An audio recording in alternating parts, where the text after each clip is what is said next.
Hello everyone. Welcome to a thing on my channel I'm gonna call Unscripted, where it's a unscripted postcast of whatever the hell my last video was.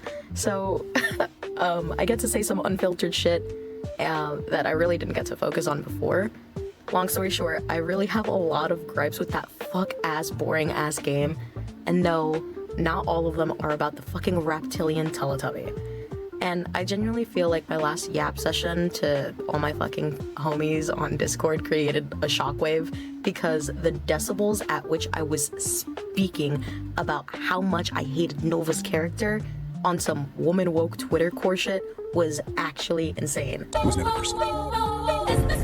And bro, talking all woke on Discord makes me feel like a fucking creature.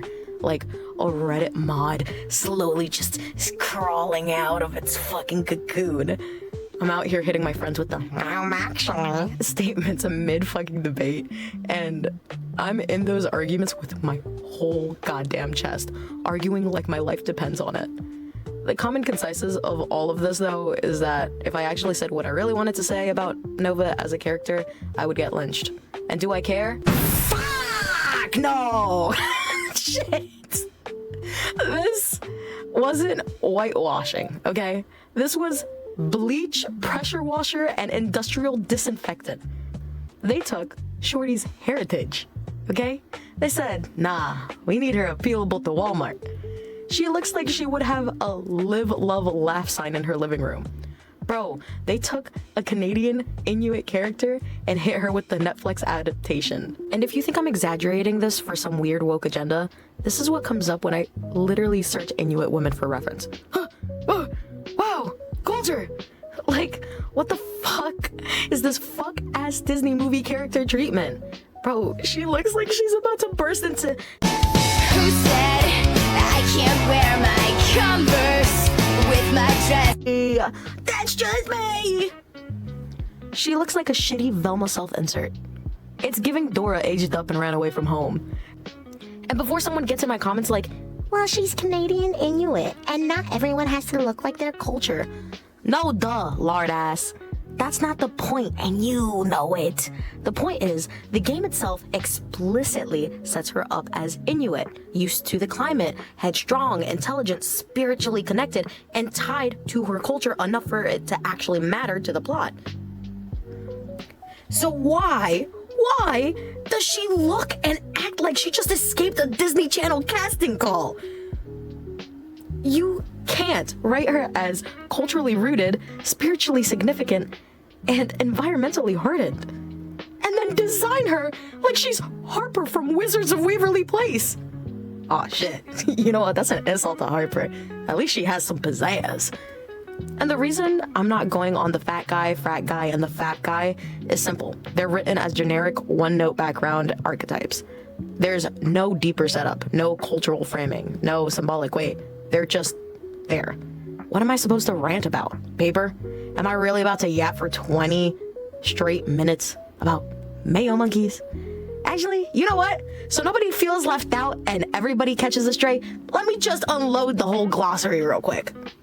Colonizers, bleach demons, no purpose flour, cornstarch crusaders, salt shakers, expired cheese, marshmallow minions, unwhipped cream, garlic goblins, milk crickets, lice attractors, Elmer's glue, East Yetis, child of the chalk, vanilla discharge, boiled chicken, flashback Mary, marshmallow monkeys, ranch raccoons, dandruff clumps, yogurt yodelers, lint leeches, salty scallywags, styrofoam cups, unscented candles, An eternity later. pasty parasites, culture vultures, vanilla vultures if you want some variety, ice chimps, vanilla gorillas, cultureless Neanderthals, oatmeal, yeast maggots, tidy whitey.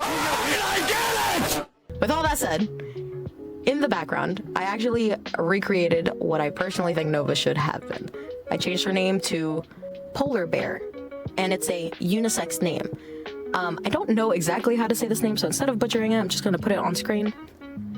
Hair is extremely significant in Inuit culture, historically and even today. It's tied to cultural identity, life stages and family meaning, and ceremonial and social symbolism. What a lot of people don't realize is that hair provides almost no real insulation, so giving her long hair purely for warmth doesn't actually make sense. Historically, when Inuit women wore their hair long, it wasn't for insulation, it was for cultural and spiritual reasons.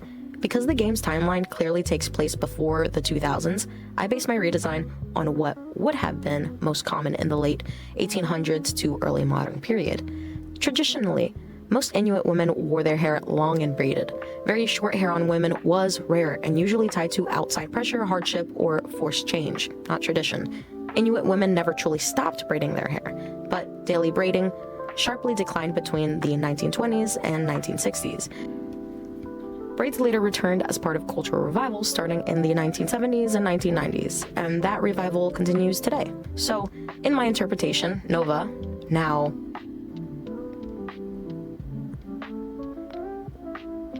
I should actually learn how to say this.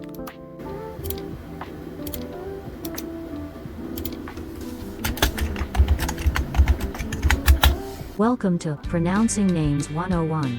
Let's learn how to say names correctly in just a few Nunik. Nunik. Her name is Nunik. So my interpretation of Nova, now Nunik, would absolutely have long braided hair as a quiet form of cultural resistance and personal identity. Now, her outfit is where things really stood out to me. Yes, historically, Inuit women did wear polar bear fur, but in modern times, they almost always wear fleece and insulated synthetic fabrics instead. That change isn't about losing tradition, it's about conservation laws mostly, safety, cost, and modern technology. Because we're assuming she's in her early 20s, and based on the calendar visible in the game, I was honestly shocked that she was shown wearing a polar bear fur top for daily use. A young Inuit woman in her 20s in the 1980s would almost never be wearing polar bear fur for everyday life. By then, modern parkas, denim, and snow machine suits were the norm. Polar bear fur was rare, regulated, and mostly used for ceremony or heirloom purposes only. And this actually reflects what most Inuit women do today. They live fully modern lives while still actively choosing cultural connection in specific meaningful ways. It's not old versus new, it's a blend. So in my redesign, I chose modern snow gear instead. Practical, accurate, and still authentic. The decision to give her face tattoos was more stylistic, but I still want to keep it culturally grounded. The markings I used are based on traditional Inuit tattoos, often called, fuck, how do I say this? It's on screen. These tattoos were never decorative. They were deeply tied to spiritual belief, life stages, social identity.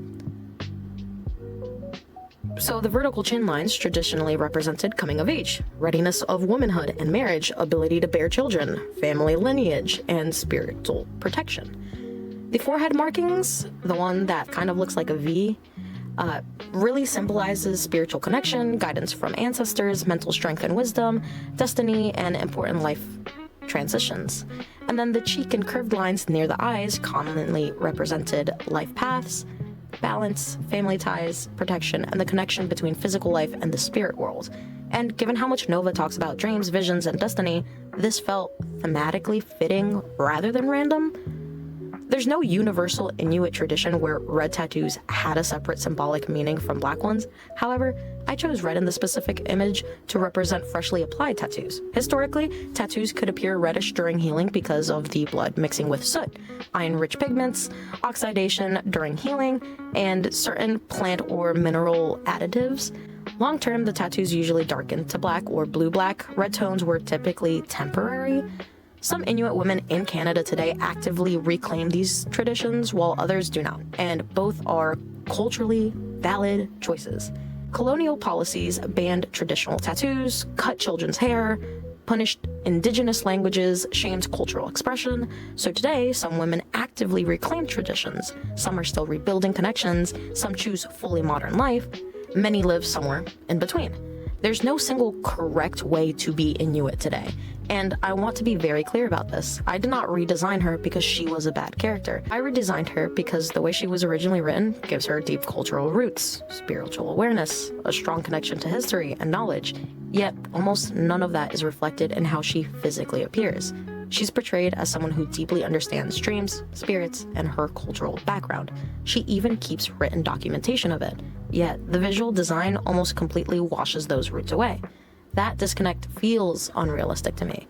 When a character is written with that level of cultural and spiritual depth, it makes sense that some of that would show physically too, even if only subtly.